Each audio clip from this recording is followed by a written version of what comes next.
Hello everybody, this is Sri Talot guys, and we're back with some more Where Winds Meet content, and today we're going to be updating our level 50. This is for level 50 plus content for the Moblade Paladin guide. So let's get started guys on the guide. First things first, let's talk about the overview of the weapon and show you guys what we have in our character right now. So as for gears, we are using the Brain Whisper set for the max HP and for the critical damage, more healing, that sort of stuff. Really great because you're always spamming the shield anyways, right? And then another thing is um here we have Moonflare set. So Moonflare set basically is another HP stacking set. Very very useful when you are using Moblade because there's a lot of things that Moblade is, and one of those things is it needs a lot of HP. So here's the set. Now we'll talk about more in-depth guide on what to focus on this one later. But for now, that's the overview of what I currently have. We'll be working on our gears and our power later on. But yeah, as for the inner way is exquisite scenery, moral chant, battle anthem, and of course art of resistance. So if you're just looking into to copying the guide right away, that's it, guys. All right, that's the overview. But now let's start with the weapons. So the weapons are Thundercry Blade and Panacea Fan. You have an option to either use the spear, which is the Stormbreaker spear, I believe. Very very strong weapon, but deals like little bit damage. It's not as strong as a Thundercry Blade in terms of damage, but it is still a great weapon because it buffs Thundercry Blade or makes our tanking capabilities much better. But let's talk about the main two. So Thundercry Blade, what does it have? It has two light attacks. No, it has two charge attacks from light attack charged and also heavy attack charged. Now, which one do you want to use between these two? You can use light attack for more AoE because this performs a spin kind of charge attack. This one performs a single target charge attack. So my tip is usually when you're fighting groups of mobs, or grouped up, or they're just generally gathering trash mobs that are in the dungeons or whatever content you're doing. Just use the light attack, charge attack when you're trying to, um, deal damage. But if you're attacking one target only, just go for the heavy attack. It's just way better. This one is our bread and butter skill. This is the Predator's Shield. This gives us a lot of shield. This gives us Fighting Spirit as well. And Fighting Spirit is a unique martial art resource that we're going to be using in order to deal more damage on our charge attacks on the Moblade. So make sure we're going to utilize that one. This one is also another CC skill. On top of that, it is also a buff to our character. People assume that this is only a like a CC thing. No, this is actually a buff as well to your character. What kind of buff does it provide? It provides focus. The next charge skill used within 5 seconds charges 50% faster. So it's very, very useful. All right. So I'm gonna also include the combo while we're discussing the weapons, so that it's like a one area thing, right? So as for the combo on this weapon, or just in general tip, when you are charging on this weapon, what you want to do is you want to start with a shield because it gives us damage. This with a set. And then if there are mobs around, then you can use this one. And right after using the CC skill, go into a charge attack right away. It charges 50% faster, don't forget. So that's why we're going to have to use it that way, right? So it's kind of like an enabler kind of skill for your charge attack. But if you are just normally attacking single target, you can just literally spam this thing. Works every time. And if you want to like reset, you can just block. Right? Remember to block, guys. Block is essential in this build because that's how we're gonna get Fighting Spirit, either from casting the Predator Shield or from blocking the target.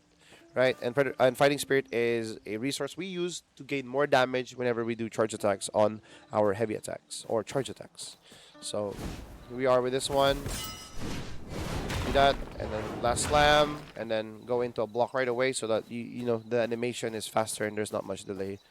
Anyways, that's for the great sword. Other than that, let's talk about the Panacea Fan. So The Panacea Fan, right? The Panacea Fan is easily one of the best healing weapons in the game. No argument there. It's just a really great weapon. In my opinion, this is supposed to be used for supports, but in our case, we are a Paladin Moblade user, so Panacea Fan is perfect. The Soul Shade Umbrella could be an option, but I am not using it. I'm using this because this has a resurrection and a lot of AoE heals, so it's very useful. One thing to note on the Panacea Fan is that on its passive here, um, we have one that can synergize with our current kit. This gives us more HP. So when we have defense, it gives us HP. So this is good because every defense we currently have gives us more HP. So more HP meaning more damage. The reason why Panacea Fan can synergize with Thundercry Blade, not its skills but its passive, is because of this one. Just because of this one. Not too big, but it is useful because it's HP.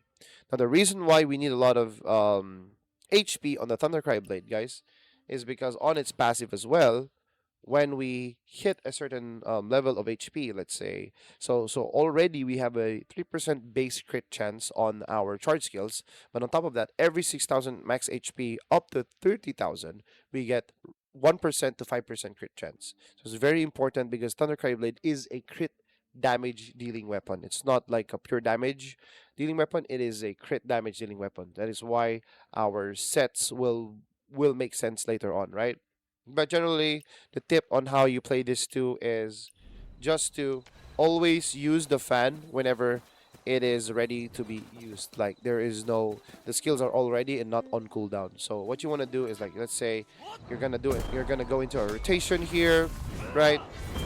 You're gonna deal damage, and then after dealing damage, switch to the fan, then use the fan skills, and afterwards switch back to this one, go back to your rotation, and it will take a while again to like regenerate the or to have cooldowns on the Panacea Fan. So you can just probably estimate like, okay, maybe in the next 12 seconds I'll come back to the fan again to use the healing skills. This will be very useful because healing in dungeon, especially negative 80%, like the debuff that they put on us whenever we're in a dungeon, is just super annoying, and this kind of help us regenerate HP more, because if people can't deflect or can't defend, then they're just tanking the boss. Healing them is going to be a very helpful thing to be done in the dungeons. Now, that is for the weapons. Let's talk about the other things in the gear, which is the armor. Now, as for the armor, I've already told you guys that the sets are Rain Whisperer and Moonflare. The reason why we're stacking HP because of the passive that we have in on the Mo Blade, and at the same time, it's just what this build is, right? It's just a lot of HP stacking. Now, the reason why we picked Rain Whisperer, we can have some options here, but I'll talk about them later. Because this gives us more critical damage and healing by 10%.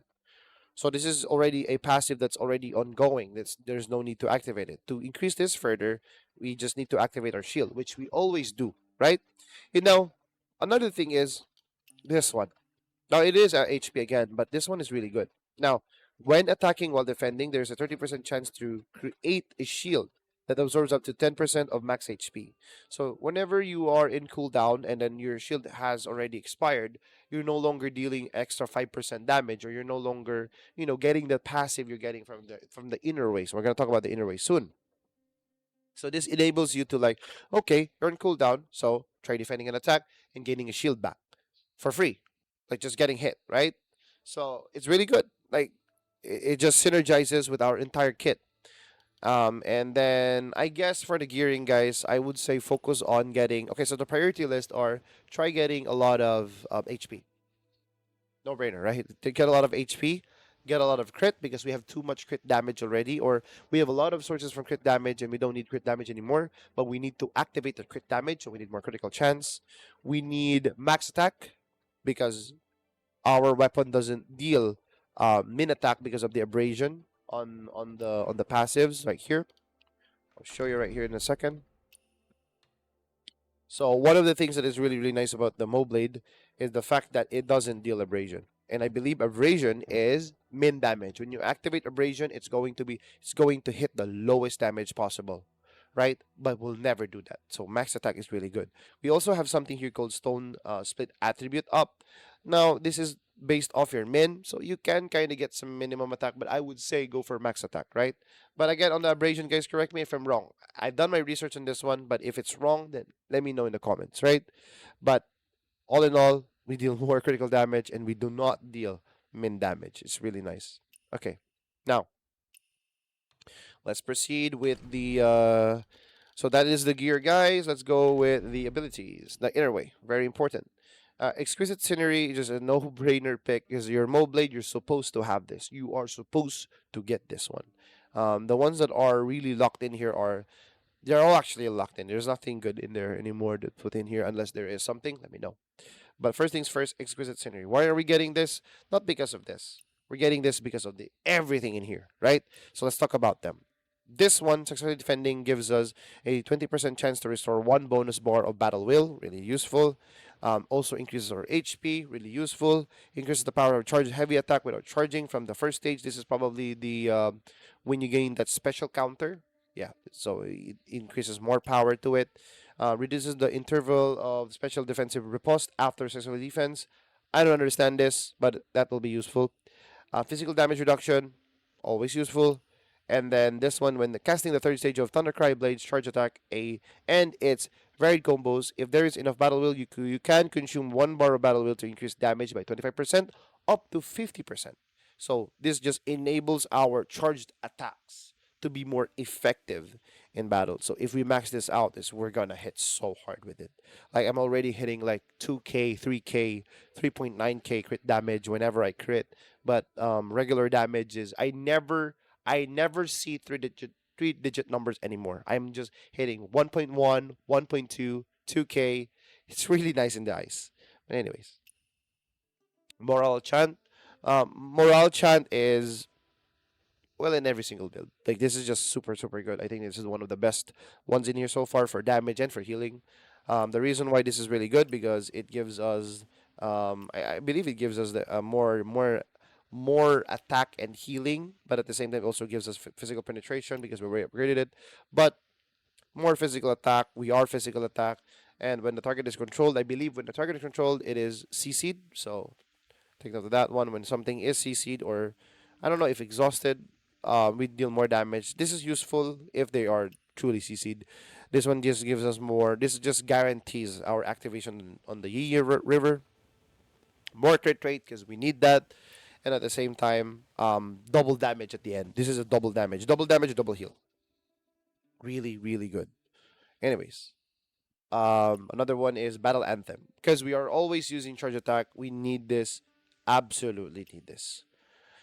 So, charge skills damage against all enemies, including players with less than 60% endurance by 10%. So, another 10%, really nice.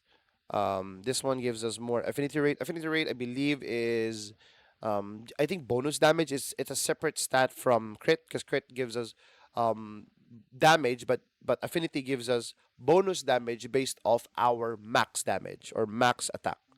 So really really useful. Again, let's go with this one. When charge skill is critical or affinity, if the target is a player, reduces their endurance. So we have stamina reducing abilities, and if it's a boss, we restore our endurance. Really really useful. Um, Increased charge skills damage against all enemies. Really good again by 10%. So we already got one here, another one here. So that's 20% already. So that's 30% in total because of we haven't even upgraded this thing. So 30% more charge skill damage. My God, it's really good. Affinity damage bonus, okay, useful. And then we also have when dealing damage with a charge skill, if the target is a player, increase the damage by 1 for every 10 endurance difference between you and the target up to 10%. Damn. So let's say you have a lot of endurance and the player you're hitting has no endurance at all. You're going to deal 10% more damage to him. And then here's the thing. If the target is a boss, deals bonus damage based on endurance, you have consumed 1% bonus damage. So this is really good. Because if you're spamming your charge attack and then you're just constantly draining your endurance, you're going to deal more damage to the boss. So really good. PvE and PvP. And here's the best one so far, because this one we literally need this one. So let me read out this one. So art of resistance is basically increases the duration of your shield. Your our shields generally they last for as long as they can, because when we're getting hit, it's constantly gone, right? But this one just gives us more time to damage, especially if the aggro is not on us, meaning we're gonna deal more damage because of the passives we currently have on the gear. But look at this one. So increase the HP damage absorbed by 10% for all HP shields. Really useful. Increase critical rate. Nice. This one just gives us more damage when we are under the HP shield. Gives us more duration on the HP shield. Really useful. More critical damage bonus here. And if your shield is not destroyed, meaning it's going to heal us. Instead, it's going to heal us when it expires. Very, very useful. On top of that, yeah, this is what we have. It's really good, and I think it's highly recommended that you guys should also equip your characters the same way as this one if you're using Thundercry Blade, Panacea Fan, or even the Spear. Um, the next one is the talents. The talents just focus on getting more HP, getting more crit, and then defense is also useful for us. So also get some of that because of course the Panacea Fan gives us HP. It's really useful. I guess I've already discussed everything I need to talk about the entire kit right now. Our plans currently is to just gain more HP. Again, on the gearing, it would just be prioritizing um, max HP, critical chance, max attack, and min attack. The rest, yeah, they're not that. I'm not too worried about the rest because that's what we're going to be focusing on. Other than that, guys, I guess that's it. I guess that's it. I don't think I need to talk about this build any longer. You guys could drop your suggestions, your probably some corrections that I've said wrong. I'm happy to take any criticism or any constructive criticism from you guys. But other than that, if you like the video, please like it. If you guys learned something new about Moblade, please do follow us, subscribe to us over in YouTube. We're always live on Twitch, Kick, TikTok, and YouTube. So just visit any of those platforms. But if you haven't gotten already the Twitch drops, I'm over on Twitch. So thank you so much, guys. Hope you enjoyed the guide. Peace out. GG's. Bye bye.